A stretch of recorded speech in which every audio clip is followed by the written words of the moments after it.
have fun, but don't forget what's going on around you. And it's basically what the album is saying. That's what we've made. That's what I heard, since 12 o'clock this afternoon or something. Yeah, that's what I heard. The tickets go on sale tomorrow, so yeah, that's exciting for us. People united with dance and music, dealing with the social problems that we have today, basically. Saying it's okay to have fun, but don't forget what's going on around you. It's music. Using their dance to capture the public's attention and holding it long enough so they'll listen to the message, which are the lyrics.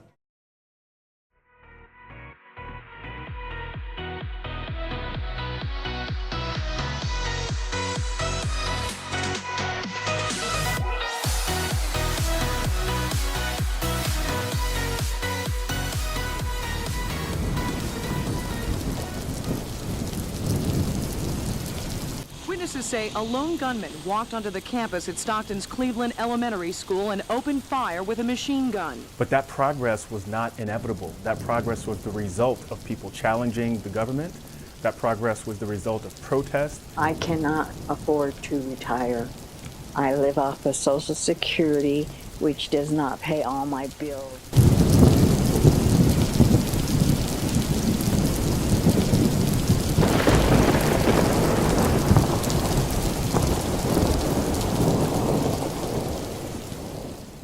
Okay, I'm back. Now, before I get this video started, I need to mention that I will be making another video on Purple Rain because it got copyrighted out the ass after a few minutes of releasing that video.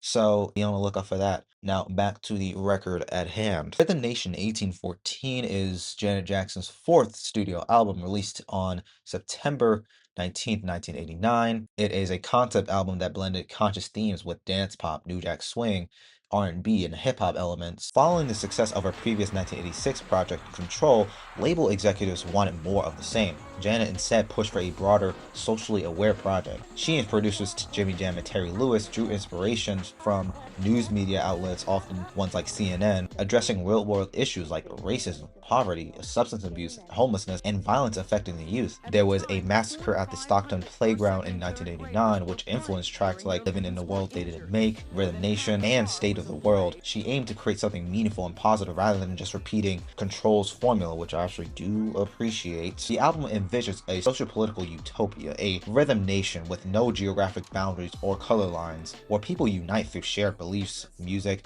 dance, and a push for positive change. It includes interludes with spoken word elements reinforcing themes of unity, knowledge, and empowerment. She described it as creating a community like the youth groups she observed, bounded by music and a desire for social change. Now, there's a bit of meaning in the title of this record. The R is the 18th letter, the N is the 14th letter of the alphabet. 1814 refers to the year Francis Scott wrote the lyrics to the Star Spangled Banner. While writing the title track, she jokingly called it a potential national anthem for the 90s. Leading the team to look up the date, it positions the album as a new kind of anthem for unity. Now, before I get to this track list, I want to mention one last thing. I won't go into the interludes as much because they're not necessarily songs. I understand they play very well into the record, but there are like literally 8 of them. And for the sake of my time and for the sake of yours, there are 12 songs on this track list. And I'm just going to start before I keep on rambling. So yeah, let's dive into this track list. Yes, yes, yes, yes, yes, yes. Everything is perfect. This is quite literally the cornerstone of the project. It serves as a musical manifesto for unity, social consciousness, and empowerment through dance and collective action. She drew inspiration from observations of diverse youth groups in New York, dance clubs united by music despite different backgrounds. Lyrically, this is a call to action with a utopian vision. Key lines include, there are other references to fighting prejudice, ignorance, and bigotry with a bridge that features a call and response chants like it's a political rally that I enjoy quite a bit. The guitar riff is an incredible moment on this track. So good! And that's actually a sample from Sly and the Family Stones' Thank You. Their production creates a towering wall of sound that's militant and regimented, like sonic artillery supporting the call for unity. It bridges funk, hip-hop, and pop while updating the Minneapolis sound influences. Prince, is that you? The music video, choreographed by Janet and Anthony Thomas, mixes drill-like precision, tuttering, high kicks, and athletic formations and sharp, synchronized moves. The military aesthetic symbolizes discipline and collective power, turning dance into coded political language. It was groundbreaking for MTV at the time, emphasizing community, control, and strength over glamour. So yeah, great opener, phenomenal opener. It's so freaking good, and this is just the start.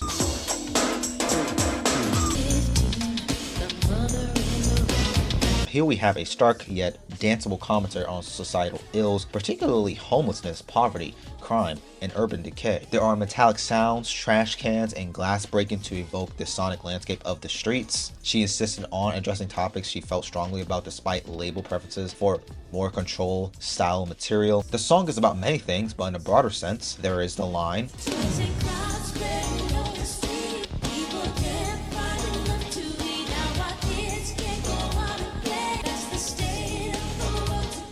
there have been some comparisons to Prince, and I could sort of see it. The song is clear-cut New Jack Swing with the 3 on the swing, loosened rigid backbeats, aggressive dance energy, clanging metallic beats, wandering synth bass, and industrial urban sound effects. Janet's delivery is urgent and authoritative, fitting the album's mix of pop, R&B, and dance. Prejudice. Just like much of the album, this was inspired by Janet and Jimmy Jam and Terry Lewis watching news coverage during recording sessions at Flight Time Studios in Minneapolis. The title reportedly came from a London taxi ride Jimmy Jam and Terry Lewis took while cabbies must master the knowledge and exhaustive familiarity with the streets. While the song itself emphasized that knowledge is power and a tool for personal and collective liberation, my favorite moment on the track is the militant call and response vocals. Prejudice. No. Ignorance. No. Bigotry. No. Illiteracy. No. There is another New Jack Swing cut with industrial edges. Production includes rhythmic programming, keyboards, and percussion typical of Jam and Lewis's work, creating an energetic yet serious dance track. Now, this was the lead single to this album, and it's another major highlight. It has dance pop and New Jack Swing with funky, swinging beats, punchy percussion, layered synths with a driving bass line. Jackson's vocals are confident and versatile, soaring in the chorus, conversational in the verses, with strong background vocals and tight production polish, typical of Jam and Lewis. The lyrics express missing a lover intensely after time apart, mixing vulnerability with bold declaration on the line such as,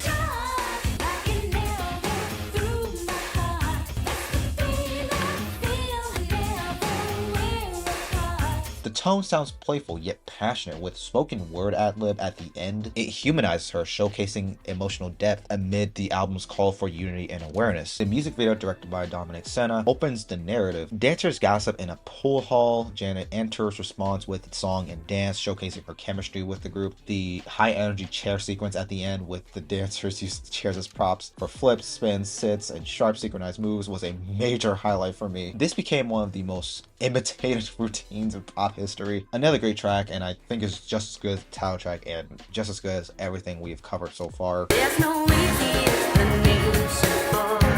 This track was originally envisioned as a duet, even considering Prince as a potential collaborator. It ultimately became a solo showcase for Janet. Legendary trumpeter Herb Alpert adds a notable trumpet solo, enhancing its funky swinging feel. It has the same elements as the previous track, with dance pop and New Jack Swing, but with a strong funk influence. Janet seems to showcase her vocal talent with her lower register in the first verse, with a rising octave in the second, and soaring in the catchy anthemic chorus. That chant-like hook is incredibly infectious, with layered harmonies that make it instantly danceable. The song is a joyful, defiant ode to a resilient romantic relationship. She celebrates staying together despite skepticism while proving the doubters wrong. It emphasizes commitment, proving naysayers wrong, and the irreplaceable nature of true connection. The tone is playful, uplifting, and sensual, a lighter counterbalance to the tracks like State of the World or The Knowledge. The music video, directed by Herb Ritz, is a major departure from the military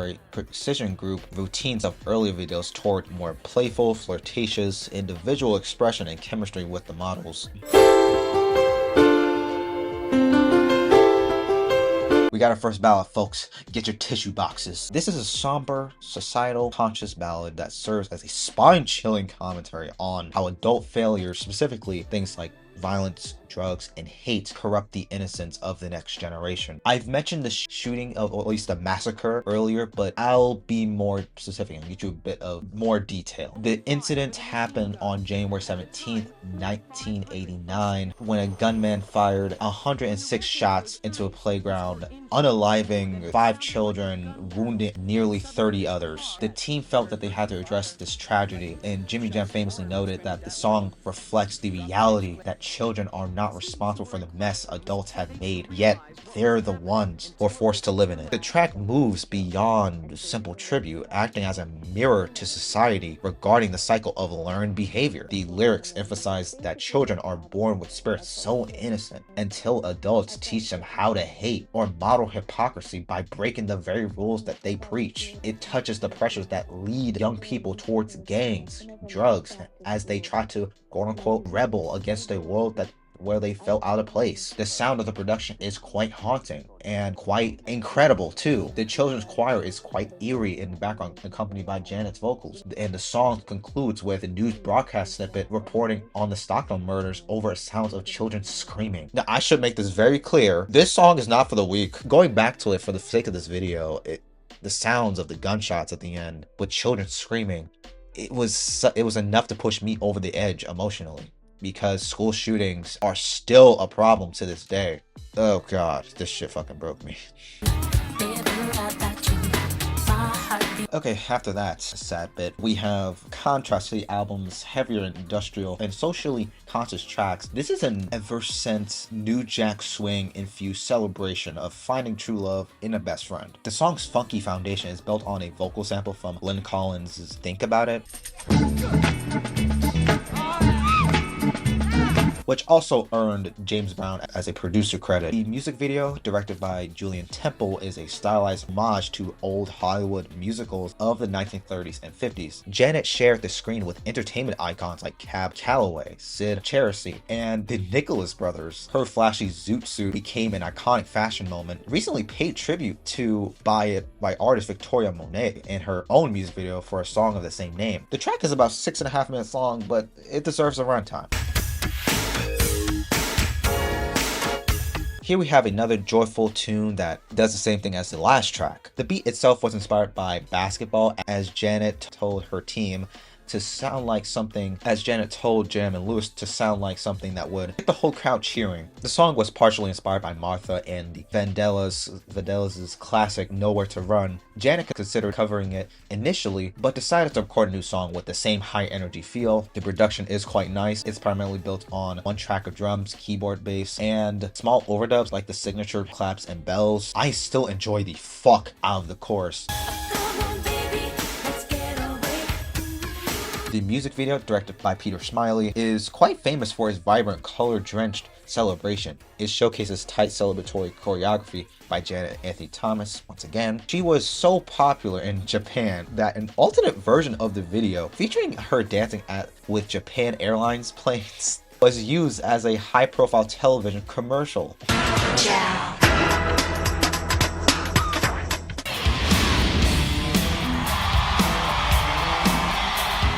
This one's an interesting pivot over into the rock genre. The biggest point on the production here are the heavy metal guitar riffs. It's the only song on the album where it's entirely written by Janet. Her producers were very skeptical, to say the least, but she wanted to prove that she could master a completely different genre and write a hit solo, and I'd say she definitely accomplished that with this. She also worked with Jelly Bean Johnson on the production. The blistering guitar solo is by Dave Barry, and it's pretty damn good.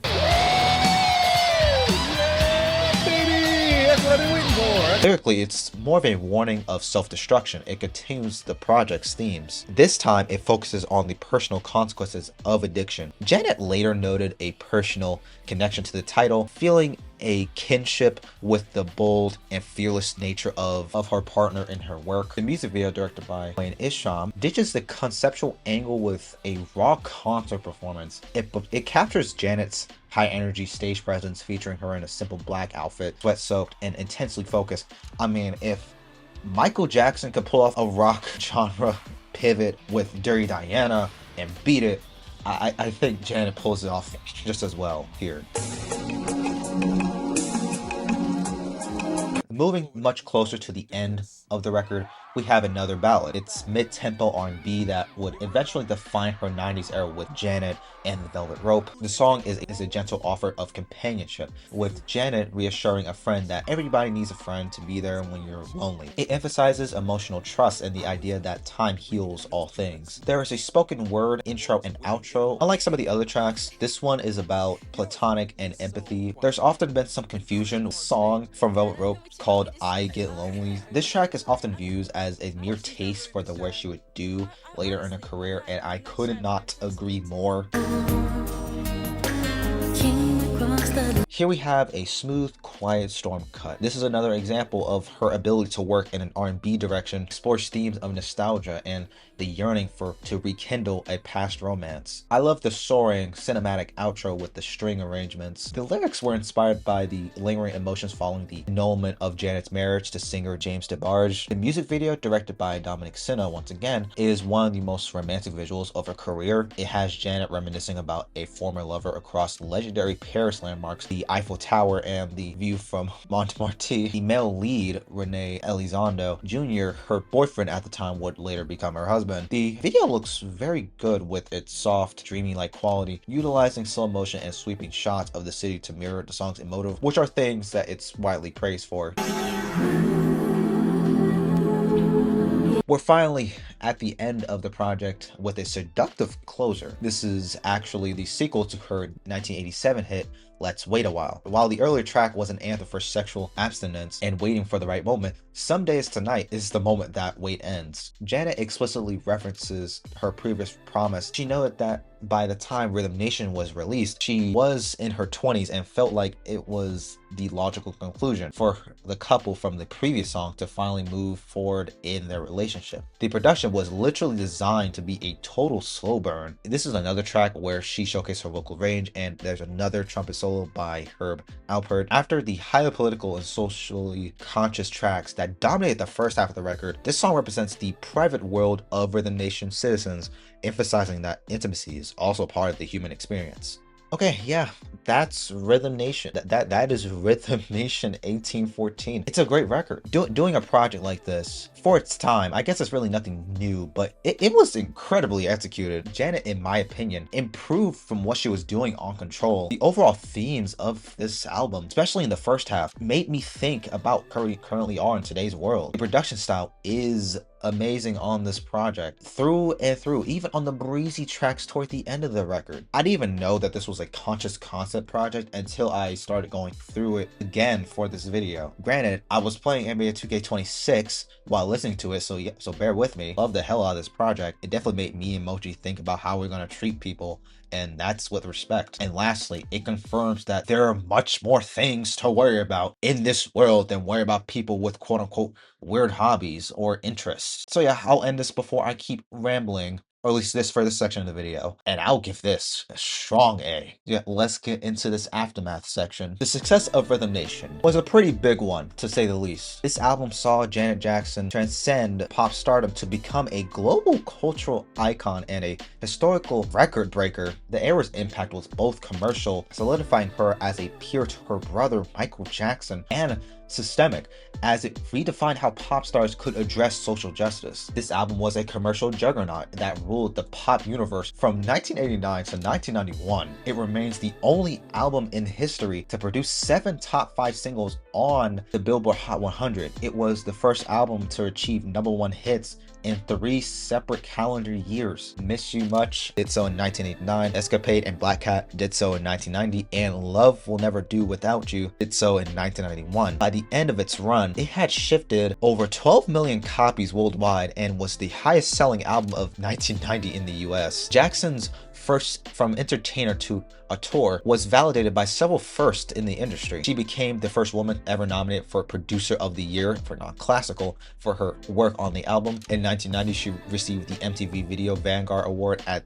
age 23, making her the youngest recipient at the time. The Rhythm Nation World Tour in 1990 became the most successful debut concert by a recording artist in history. The aftermath of this era fundamentally shifted the landscape of modern pop and R&B. The album's fusion of pop, New Jack Swing, and industrial rock, compared with militaristic choreography, served as a template for artists like Beyonce, Rihanna, Britney Spears, and Lady Gaga. It proved that conscious pop could be a commercial powerhouse, influencing a generation to engage with issues like drug abuse and racial inequality. Music scholars credit the era for shifting MTV and radio airplay away from a primary focus on white rock musicians toward more diverse cross-cultural programming. Again, if Michael Jackson did it, so did Janet's. Okay, so before I send y'all off, I need to expand on one last thing that I said on the conclusion. After I told you about the socially conscious themes of this project here, it has definitely made me think about a lot of the people that are worried about things that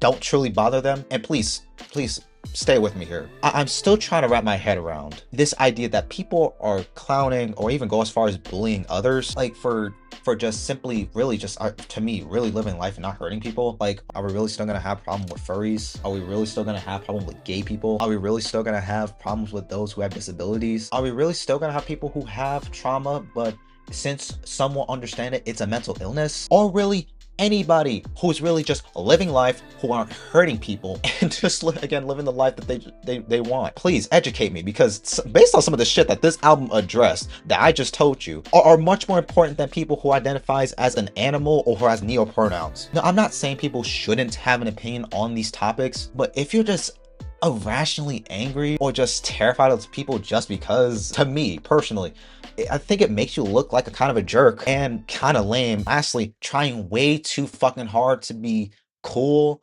and just fake nonchalant bullshit to some degree, because goddamn, I've mentioned this on my Mr. Morale video about stan culture. Some of you motherfuckers are inauthentic. There's much more things to worry about than people who identifies as anything. So yeah, that's the video. Leave y'all with the montage from the beginning, and I'll see you on the next video. Jesus Christ, a lot of you motherfuckers are inauthentic, and Jesus Christ, y'all follow trends.